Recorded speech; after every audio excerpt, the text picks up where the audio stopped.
Hello everyone. आशा करती हूँ आप सब लोग ठीक होंगे।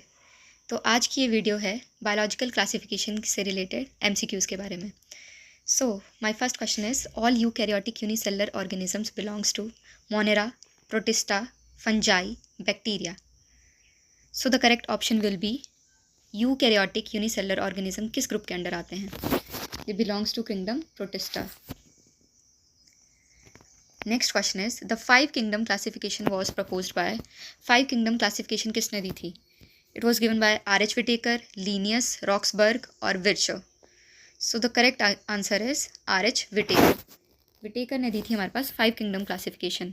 तो बात कर लेते हैं बाकी किंगडम क्लासिफिकेशन की जो है वो किसने दी थी। 2 किंगडम ऑफ क्लासिफिकेशन दी थी लीनियस ने, और 3 किंगडम क्लासिफिकेशन दी थी हमारे पास अर्नस्ट हेकल ने, और 4 किंगडम ऑफ क्लासिफिकेशन हमारे पास दी थी कॉपलैंड ने। And the most important is 5 kingdom classification जो किसने दी थी? आर.एच. विटेकर ने। अगला क्वेश्चन है हमारे पास the smallest living cell that can survive without oxygen is bread mould, mycoplasma, virus और बैक्टीरियम। तो इसमें हमारे पास करेक्ट ऑप्शन हो जाएगा माइकोप्लाज्मा। माइकोप्लाज्मा क्या है? स्मॉलेस्ट लिविंग सेल है जो कि ऑक्सीजन के बिना सर्वाइव करता है, यानी वो एनारोबिक है, और ये जो होता है ये विदाउट सेल वॉल होते हैं। Next question we have is the genetic material of virus is DNA, RNA, either DNA और RNA और बोथ DNA एंड RNA। तो इसमें हमारे पास जो करेक्ट ऑप्शन है वो जाएगा ईदर DNA और RNA। Very simple question. Next question we have is number of capsomeres in TMV इज। तो इसमें हमारे पास करेक्ट ऑप्शन हो जाएगा 2130 are the number of capsomeres in TMV, that is tobacco mosaic virus. Question number 6 we have is Teodynier discovered bacteriophage, infectious protein, free infectious DNA और free infectious RNA। So इसमें हमारे पास correct option हो जाएगा free infectious RNA, जो जिसको हम क्या बोलते हैं? वायरॉइड बोलते हैं। वायरॉइड क्या होता है? जो वायरस से थोड़ा छोटा होता है, और फ्री इन्फेक्शियस RNA होता है ये। Virus multiplies in water, soil, dead tissue और living tissue. It is very simple. Virus multiply कहाँ पे करता है? लिविंग टिश्यू के अंदर करता है। आप कॉमन कोल्ड जो होता है उसका एग्जांपल ले सकते हैं। देखिए कौन सा वायरस कॉज करता है कॉमन कोल्ड? Rhino virus. तो ये वायरस क्या करता है? जब हमारे शरीर के अंदर होता है तो एज ए लिविंग बिहेव करता है, और outside the living tissue behaves as non living. Question number 8 we have is which of the following are known as saprophytic protist? Slime modes, protozoans, euglenoids और डाइनोफ्लैजेलेट्स। तो इसमें हमारे पास करेक्ट ऑप्शन हो जाएगा स्लाइम मोड्स। स्लाइम मोड्स क्या हैं? हमारे पास सेप्रोफिटिक प्रोटिस्ट हैं। अब ये क्या करते हैं? ये डेड डिकेइंग ऑर्गेनिजम्स पे फीड करते हैं, इसीलिए इनको क्या कहा जाता है? सेप्रोफिटिक प्रोटिस्ट कहा जाता है। Next up we have is chief producers of ocean are.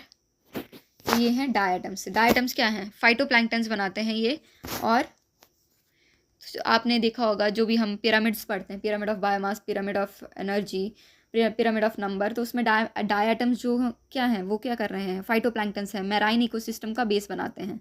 तो चीफ प्रोड्यूसर क्या आ गया हमारे पास? डायटम्स। उसके बाद हमारे पास क्वेश्चन आता है to which kingdom archaebacteria belongs? Monera, protista, fungi और प्लांटे। तो इसमें हमारे पास करेक्ट आंसर हो जाएगा मोनेरा। बैक्टीरिया और आर्किबैक्टीरिया जो है वो मोनेरा को बिलोंग करते हैं। Question number 11 we have is fungi that can live with algae form lichens are. Fungi और एल्गे मिलके क्या बनाते हैं? लाइकन बनाते हैं। तो अब ये कौन सा एसोसिएशन होगा फंजाई और एल्गे के बीच में? पैरासिटिक है, म्यूचुअलिस्टिक है, सेप्रोफिटिक है और पैथोजेनिक है। तो कोई दो चीज़ें जब मिलकर एक दूसरे को क्या कर रही हैं? हार्म नहीं कर रही हैं और फ़ायदा पहुंचा रही हैं, एक साथ रह रही हैं, तो उस एसोसिएशन को हम क्या बोलते हैं? Mutualistic fungi. क्या बोलते हैं? म्यूचुअलिस्टिक या सिम्बायोटिक एसोसिएशन हम बोल देंगे। Question number 12 we have is which organism fix nitrogen in paddy fields? Rhizobium, Azospirillum, Anabaena, E. coli। तो पैडी फील्ड्स में नाइट्रोजन कौन फिक्स करता है? Anabaena. Question number 13 we have is which organisms are known as extremophiles? Fungi, algae, archaebacteria और cyanobacteria. तो इसमें हमारा correct answer हो जाएगा एक्सट्रीमोफाइल्स हम बोलते हैं आर्किबैक्टीरिया को। किसको बोलेंगे? आर्किबैक्टीरिया को, क्योंकि एक्सट्रीम कंडीशंस में पाए जाते हैं ये। एक्सट्रीम अगर हॉट कंडीशन है, जैसे हॉट स्प्रिंग हो गया, सेलाइन सोल्यूशन है, एक्सट्रीम सेलिनिटी है, वहाँ पे पाए जाएंगे, तो उसे क्या बोलते हैं हम? Extremophiles. Question number 14 we have is which organism has characteristics of both plants and animals. Amoeba है, यूग्लिना है, पैरामीशियम है, हाइड्रा है। तो हमारे पास इसका करेक्ट आंसर क्या हो जाएगा? यूग्लिना। यूग्लिना में प्लांट्स और एनिमल दोनों के करेक्टर पाए जाते हैं। Question number 15 we have is mycoplasmas are unique because they have cell wall made up of cellulose, lack a cell wall, are multicellular, are visible to the naked eye। तो mycoplasma क्या होते हैं, क्यों unique हैं वो? क्योंकि उनके पास cell wall नहीं होती है, वो स्मॉलेस्ट लिविंग सेल हैं, वो विदाउट ऑक्सीजन सर्वाइव करते हैं। तो इसमें हमारे पास करेक्ट ऑप्शन हो जाएगा option number b, that is they lack a cell wall. Question number 16 we have is which fungus is used in the production of alcohol. Penicillium है, अगैरिकस है, राइजोपस है, ईस्ट है।